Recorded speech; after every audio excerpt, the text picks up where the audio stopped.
Do your research. Please do You thoroughly. know who else was doing his research? Oh God. Bill. He found Oh, out that there was I hate definitely this a man. learning curve I hate this when it man. came down to this I coaching hate thing. this man. I'm back. I've been gone. I've been gone a week. I was on a cruise with this man for a week. I ain't had to deal with none of these transition shenanigans. Now all of a sudden we I come was back, I was and I was burnt out. I'm back now. now all of a sudden we come back, and he's back to these shenanigans. Why do y'all let me go through this? Why? I can't stand it. I can't wait for the day when we get like a bunch of people watching these videos when we're live. But yeah, so Bill, after the last couple of games, and I'll even tell you the title of the article. UNC's win streak produces a more cuddly Bill Belichick who admits to learning curve. So in Okay. other words, First of all, cuddly, cuddly was a weird statement in my mind too. I'm like, cuddly. buddy, That's the word y'all chose. Cuddly. that's the word they chose. I don't want to live on this planet anymore. When we call him, That's I'm sorry. I'm not about to go to a no. I'm sorry. I'm not about to go up to another grown man. Hey, bro, you cuddly. you cuddly dog. You cuddly, dog.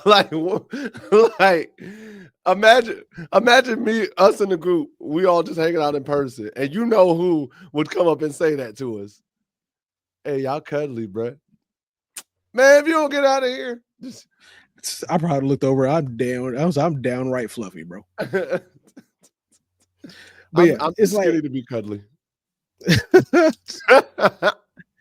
so basically so everybody looks at it after the last couple of weeks, you can kind of figure that there's been definitely a learning curve for Bill lately.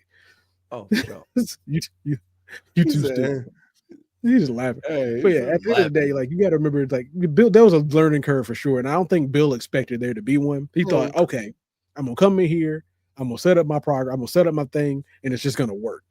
Like y'all ever seen a Well, bell it curve? didn't work. That curve was oof, That but he's Jane getting up did. there. That He Jane said, did that.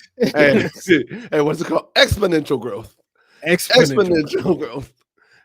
So basically, they asked us like after the latest victory against Stanford, the six-time Pro Bowl champion provided key insight on the learning curve that occurred during his time at UNC, most notably answering a question about adjusting to coaching at the college level. He goes and says, I don't think it's as much about the level. In retrospect, I think I could have done a better job in looking at some of our players and putting them in a better position to be successful. I think we have tried to do that more as we've gone forward, and I think it's benefited some of them. Some of those, if we could have identified a little bit sooner, that would have been helpful, but we didn't. It's nobody's fault. It's just kind of the way it was. But as we played more games and got more opportunities, the other guys work together, find the right combinations and help them improve and put them in positions that are maybe a little better for their skill set. That's helped some of their production as well. So going back to the early part of the season, there's a number of moving parts there. But again, in retrospect, I think I and we as a staff could have done a better job. It is definitely called being Hey, humble. hey, that comment right there. It's called being humbled. Sit down, be humbled. And he even goes on to say, if we knew what we knew now, there's some things we would have done differently, but some of those we've had to experience.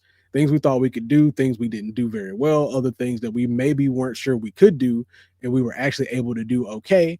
That's been a part of the learning curve. Huh. And he finishes off with, look, I've said 1,000 times that we've improved significantly over the course of the season, individually and collectively. Our team defense, our team offense, our kickoff coverage, I mean, everything. It's not just one guy or one thing, it's a collective effort, which is true. Here's my thing though, Bill. It's been better, but We told you that from Jump Street. We told you that from Jump Street. That if you went in here thinking it was going to be willy nilly, like you didn't have a target on your back and teams weren't trying to take y'all out,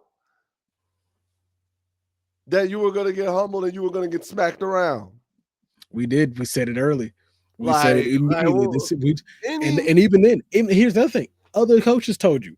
Other coaches said it all through off season. If he thinks he's gonna come in here and just run the show, you got to prove that this is a different atmosphere. This is a whole different monster. And here's the thing: you're saying, "Oh, it's not the level." Bill, that's what makes it a part of the level. The atmosphere, the players, the mindset. It's totally different. And the Entirely thing, different.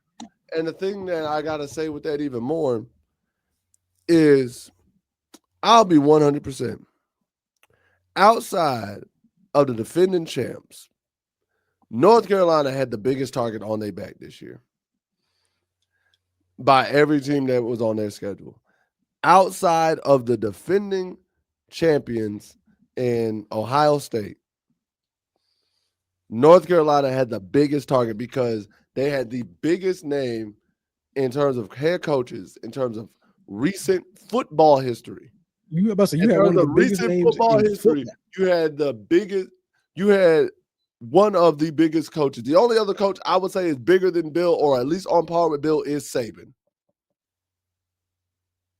That was actively still coaching. You know what I mean? And And Saban that was it. retired. And you've seen Saban's name pop up a few times over the last couple of weeks for these open coaching positions, and he's just flat out told you like, no, like I'm retired and I'm staying Listen, retired. listen, bruh. He ain't dealing with y'all because he got to deal with Miss Terry keeping his ass in line.